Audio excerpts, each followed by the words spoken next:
I'm Corbett Wall with DV Auction, here with your feeder flash for Wednesday, March the 19th, brought to you in part by New Generation Supplements, the maker of Smart Lick tubs, now with Altosid IGR, which is a comprehensive solution for cattle nutrition and horn fly control. The IGR is insect growth regulator. It goes into the manure, disrupting the horn fly cycle and preventing the emergence of biting adult horn flies. For more information, go to newgensupplements.com. Aggressive estimates. We've been kind of looking forward to this next cattle and feed report because we know that the February placements are going to be extremely low. Because we remember back last month we had the bitter cold temperatures, and a lot of your sale barns were closed, not just for 1 week, some of them for multiple weeks, and the receipts were curbed on both sides of those, so extremely tight numbers going through your sale barns. According to USDA reported sales, they had receipts down 32.5%. Those covered by Cattle Market Central with DV Auction, we were down a little over 28%. So we're thinking right in there, around 30% lower on the auction receipts. And then also, we had fewer cattle coming because we weren't getting any cattle from Mexico at the time. Now, not very many of those go right into the feedlot, but they are coming in. And then you compare it back to a year ago, February 2024 placements were the largest February placement in over 20 years. So you're thinking, man, this thing's going to be really light, but it's hard to move us off zero or off of the base, which is 100% of a year ago. But those analysts that guess this stuff and the average of them, which is where we get our estimates for cattle and feed, they were pretty aggressive too. I mean, they know kind of what's going on, but now it's really going to have to be aggressive to be bullish. And we'll just have to see how that goes. The cattle and feed estimates for Friday's cattle and feed report. Your inventories for March the 1st, the estimate is 98.2% of a year ago, so down not quite 2%. And that placement figure that we've been thinking about, they've got it pegged at 85.6. That's more aggressive on the lower than I thought they would be. That's 14.4% lower than a year ago, and it's hard to push them off 100%. So, but I still think it could be bullish. I still think I think it could be as much as 20% lower. And the ranges of your analysts that guess that range from 79.1 all the way to 90.5. So they didn't have a good handle on it either. But it's going to be extremely tight. And that's guessing that it's going to be right. I mean, it's just going to be official. It's not going to be right. Marketings are quite a bit lower. They've got them really low at 91.8, but there were fewer days there to market. So it'll be an interesting report coming out on Friday. I think there's several ways for it to be bullish. And I think your inventories could also be bullish, guessing them at 98.2. I think they could be 96 or 7. But we'll see what happens. This whole market is just bullish. These guys that are selling fed cattle this week are extremely bullish. Packers are circling around and hovering. They are already bidding as much or more than what we got last week.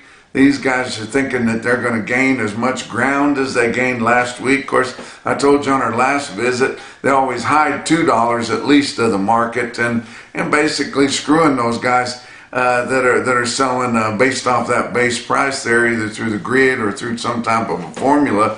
But I guess the whole industry seems good with it. All their old partners, their old buddies, the corporate cattle feeders, and they're happy with their relationship with their corporate packers, the big four. But they are getting screwed out of a couple bucks, probably, maybe not quite the full $2, but somewhere on the weighted average there, where a lot of them start their base price there, and it could be several of the weighted averages out of the 5 area negotiated trade. But that's just the way the industry goes, I guess. We've sure seen it here as the North has gotten aggressive there, and we're starting to see more of the $2 premium and not being reported just like we have in the Southern Plains for so long. But your CME cattle futures have been very agreeable. We spent several sessions there on the up. It was more moderate, just kind of a soft day, and it wasn't really down much, a little bit on the back end, but not much, but just kind of taking a breather type day there. But I still think the board's got some go in it. But if you look at your spot contracts, your April live cattle and your March feeder cattle, they're sitting right up there with what cash is, what your index levels is, and what your 5-area weighted average was last week. So maybe if it goes a little bit stronger here later in the week, then it would be guessing what the cattle market is going to be in the future, which is the whole reason that we had the futures and why we thought that was a good idea to put those on. So, but if it goes up, it's going to be leading the market a little bit, which there's nothing wrong with that. We've got a lot of people that in the industry that are going long, and we don't see that very often. Usually the industry people are always on the short side, but everybody is really, really bullish about the cattle market right now. If you enjoy seeing the feeder flash when you see it, but you're not sure how to find it, you're not getting it on a regular basis, you guys that are always looking at your phone, which all of us are, if you will just text the word flash to 209 Corbett or 209-267-2488, you'll be automatically getting the link to the feeder flash market report every day.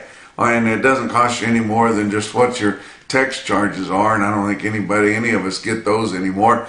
But that'd be a good way for you to get this report right in your messages every day. I know a lot of people that do it, and they think it's a handier way than it is to going and looking for it in their email or going to look for it on YouTube even. But just text the word flash to 209 Corbett, and you'll be getting that report texted to you daily. Let's talk about your board on Tuesday. Your April live cattle futures up 35 cents is all at 205.37. That's close to last week's weighted average in your 5 area. June was down 7 cents at 201, smooth, but up over $2, and that's good. Your back months were just kind of steady, from down 15 cents to up 12, but not really anything. March feeder cattle were up 35 cents at 284.97. April was also up 35 cents at 284.55. That is in there really, really tight with where your cash index levels are, both your RTI and your CME cash feeder cattle index. Back months on feeder cattle down a nickel to down 22 cents. So that's just nothing. That's basically a steady cattle futures day, which we don't see those very often. May corn was down 2 1/4 cents at 408 3/4. May beans down 2 3/4 at 10.12 3/4. Your hard red winter wheat for May up 3/4 cent a bushel at 606 1/4. Fat cattle trade, we haven't seen any cattle to speak of sell direct basis out of your 5 area feeding region. They're dug in hard. They know that they've got these packers over a barrel. They're short bought. They're close to the knife. They've already sold product. They've made promises for beef that they cannot fill unless they get more aggressive buying and slaughtering too. A lot of these plants are only going 4 days a week. There's some of them that are starting to go just 3 days a week, especially some of our bigger regional packs. Now, I didn't know cattle were going to get that short, but they're extremely short in the north, and they're also hauling cattle from Kansas up into Nebraska for slaughter because they're so short of market-ready cattle in the north. All of those things bode well for a higher market. Now, they did have our market maker for Tuesday, which they always do, Stockman's Livestock Market in Yankton, South Dakota, our nation's biggest fat cattle market, fat cattle auction, brick and mortar in-house sale barn with fat cattle in the ring, buyers in the stands. And you got Greg Reichen running that whole show and doing that balancing act, which to me is a miracle how he gets that done. But they had 1,175 head in overnight, 1,900 for the fed cattle auction on Tuesday in Yankton, South Dakota. Of course, we had Gary Marks there, our friend that puts this information together and shares it with me so I can share it with you. But he said the conventional fed cattle in Yankton sell from 198 to 209 and a quarter, and that was steady to $2 higher. Said an impressive quote on some conventional cattle was 120 head of black baldy steers weighed 1678 and bring 207.50. Wow, that's a ton. How about the program cattle, the non-implanted or drug-free cattle? They sell in a wide range from 203 to 213.75, and that was $3 higher than last week. Said the cattle were pretty full, and the weigh-ups were pretty much in the seller's favor. The cattle were higher in the meat than what they really looked like on the hoof live going through the ring, and a lot of the cattle coming through, he said, would only dress maybe 61 or 62%. So maybe the market could have been a little higher than what it just appeared there. But box beef cutout values were higher. We need those to gain some ground. Choice cuts 323.32. That was up 216. Selects up $1.33 at 309.23. Your slaughter up through the first 2 days of the week, 237,000 estimated cattle slaughter. That is 2 less than this point, 2,000 less than this point last week, and about 3,000 less than this point a year ago, but it's keeping up fairly well. Talk about what else is going on. It's sales season, guys, and Charolais are out there, and pounds matter and profit counts. If you're looking to change up your genetics a little bit, you might want to consider Charolais. You can select Charolais genetics to make a difference in your bottom line with wide industry acceptance, and that's the key. You know, if you go to start looking for continental breeding, you've got to have industry acceptance. You don't want to be raising something that folks don't want. But with Charolais, you can be safe there. And for more information and some production sales near you, go to CharolaisUSA.com. Let's talk about your feeder cattle market, brought to you by Specialty Risk Insurance, working to protect your livelihood. Your real-time index on DVAuction based on an 800-pound cash auction steer up through your middle 12 states. Late in the day on Tuesday after your sales had all pretty much closed, sitting at 284.41. That was up 40 cents. Your latest CME cash feeder cattle index is right in line with that, sitting at 284.11, latest available, and it's got 20 to 50 cents to gain here, and then it'll be right in line with your RTI, which is the best precursor out there. Comes out about a day and a half quicker because it's always up to date and current. Big sale coming up here later this week that you want to get ready for, and I'm going out to help sell Nevada Livestock Marketing's special feeder cattle auction in Fallon, Nevada. Jack's got a good run there. He's going to have between 5,000 and 6,000 head.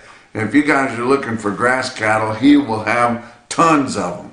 I mean tons of them, and the condition, you cannot beat the condition unless you've seen it or you've had some of them. It's high altitude desert cattle, guys, and it'll be long time weaned, long strings of them, and the quality will be out of this world. You got to check them out on Friday. We're going to start at 9 o'clock Pacific, guys. So it'll be, middle part of the day, around noontime there, out in the middle part of the country, but way out west we're starting at 9 a.m. So you want to be thinking about that. It'll be on DVAuction.com. Some of your big sales on Tuesday. Ozarks Regional Stockyard in West Plains, Missouri had 2,500 head through the auction ring. Another over 1,300 through their weekly in-house video sale that Steve Anderson does an amazing job with help from DVAuction. And he says his wife always gets a kick out of it when I say it's just seamless and effortless the way that they pull that off. Meanwhile, so she's editing video and making sure she all gets it sent in and all the information there. But they do a great job with it, and it works really, really well. this cattle that they were going to get in West Plains anyway. For the most part, they just don't have to go through all the effort of hauling them in, sorting them up, and do it if they're in load lots, and he can get them put on the video there. They sell pretty seamlessly right there at the same time every week. But the cattle that went through the ring, feeders sold $2 to $4 higher. Steer calves were $4 to $8 higher. Heifer calves $6 to $12 higher, and spots as much as $20 higher. And my good friend Dan Hill, that's a federal state market reporter, is pretty conservative. So when he says that, that's sure the case.